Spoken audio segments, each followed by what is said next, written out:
Imagine! Could there be a place where you can still feel the breath of kings who lived thousands of years ago? A space where gold-embroidered furniture defies the dust of time and meets the light again? Can the entire heritage of a civilization truly be gathered under one roof? These questions find answers in the shadow of the Grand Egyptian Museum rising at the foot of the Giza Plateau. Because this massive structure is not just a museum, it is history rebuilt. And perhaps the most fascinating aspect is this. The feeling of immortality humanity has sought for thousands of years takes a tangible form inside this giant complex. Here, every artifact carries a testimony that defies the passage of time. The Grand Egyptian Museum gem, which Egypt has waited years for, was designed as a magnificent embodiment of the dream to preserve the country's cultural memory. The modern lines blended with the stone texture of Giza unify the ancient power of the pyramids with a contemporary identity. The main aim of this vast project points to the truth behind a question partially answered in the former text. To safely, scientifically, and to international standards, bring the scattered treasures of Egypt together, elevating the country's cultural tourism to a whole new level.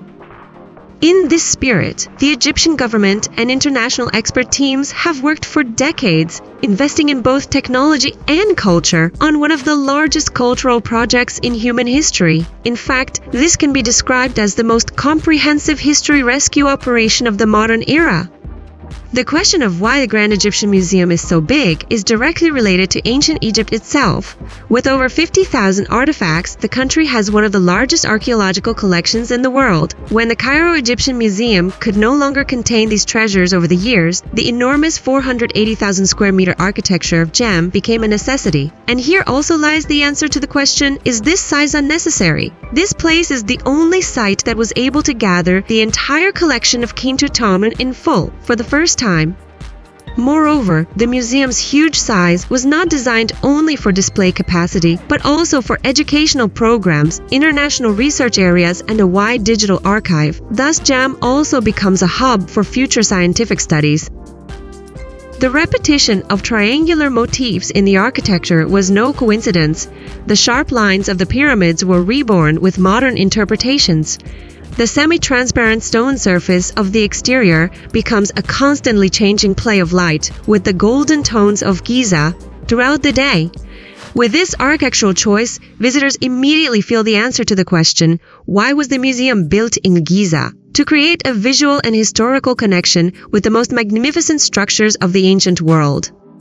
Some architects even define the location of Gem as a temporal bridge, since the museum sits at a cultural transition point linking the area of the pyramids to Cairo's modern center.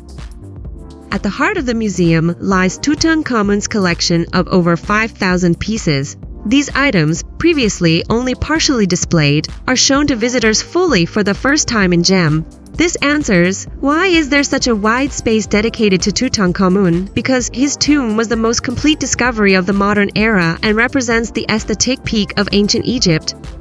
Each artifact from Tutankhamun's tomb offers a unique window into daily royal life.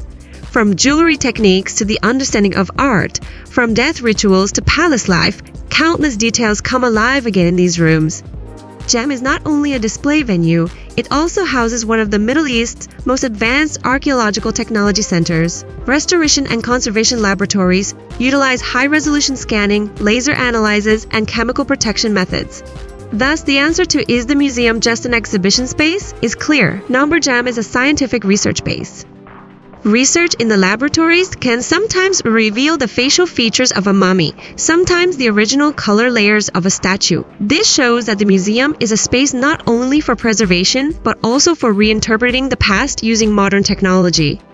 A commonly wondered question behind the global phenomenon status of Gem even before its opening was, why has the opening been postponed so often? The main reasons were security measures, financial processes, and the exceptional delicacy required in transporting millennia-old artifacts. These processes demanded millimeter-level precision, which caused the delays. Additionally, matching the opening date with Egypt's national tourism strategies was a crucial factor. A launch event of this magnitude was planned to generate maximum impact for the country's economy and image. Some of the most popular artifacts within the museum contain stories that take visitors beyond history, directly into the spirit of their era. One of these is the Khafra statue, carved from dark blue granite. Its calm but impressive facial expression is like a window looking across thousands of years. The falcon Horus behind the king protects him, symbolically answering the question, was the power of kings truly linked to the gods? Light analyses by archaeologists reveal that the statue shines when interacting with sunlight, suggesting the artwork was made not only with aesthetics but also with attention to light design. Khafra's statue is in fact one of the most striking representations of ancient Egypt's divine kingship, which is why its presence in Gem carries both symbolic and cultural meaning. Another dazzling section of the museum welcomes visitors with gold-plated furniture from Queen Hedefir's tomb. These finely crafted beds, gold headboards, ornate chests, and ceremonial chairs preserve the splendor of a palace room silent for thousands of years. They answer the question, how did ancient queens live? With golden craftsmanship. Restoration reveals that the gold plates are worked into extremely thin leaf textures, with each piece treated by the artisans as part of a practically sacred whole. These furnishings also highlight the importance given to female rulers in ancient Egypt. Queens were not only spouses, but sometimes held political and religious authority, and this fact is made more evident in these artifacts. What the museum's curators want to convey is essentially a journey through time.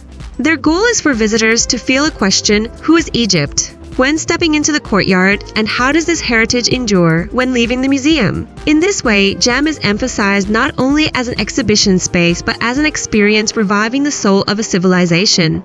Therefore, the lighting arrangement, artifact positioning, visitor routes, and digital guide systems inside the museum are all carefully created to provide an impressive storytelling experience. Ultimately, the Grand Egyptian Museum was built as a bridge carrying all the grandeur of ancient Egypt to the modern world. The answers to many questions are held within its walls: why it is so large, why it was built at this location, why its opening was awaited so long, and why it attracts such intense international interest. All answers unite in one place. Gem exists not merely to display ancient Egypt, but to bring it to life again. And perhaps most striking is this: this museum not only protects the past, but also shapes our future understanding of history, because every artifact in Gem is not just a showcase piece, but a silent yet powerful narrator of humanity's shared heritage. If you enjoyed the fascinating story of the Grand Egyptian Museum, please don't forget to like the video. For similar content, you can subscribe to my channel and share your thoughts on ancient Egypt in the comments section. Do you think immortality can be experienced in a museum? I'm waiting for your comments.